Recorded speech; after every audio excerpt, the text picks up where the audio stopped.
bekorchilik vaqtida nafl namozlarga o'rgandik. Ishimiz ko'payib ketgandan keyin nafllarga vaqt ajrata olmay qoldik. Bir narsa bor. Erkak kishi ishlasa, nafaqasi uchun, oilasi uchun, ota-onasi uchun nafl ibodat qilgandan ko'proq savob oladi.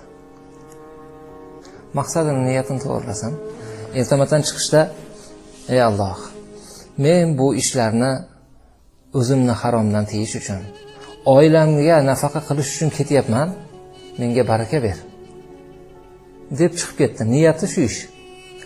U to borib ishlarini bitirib, kechasi charchab qaytib kelguncha nafl namoz o'qigan hisobini oladi. Balki undan ko'ra kattaroq narsa oladi. Bu kishi hech tushkunlikka tushmasdilar. Kattaroq narsa qilyapti ekanlar.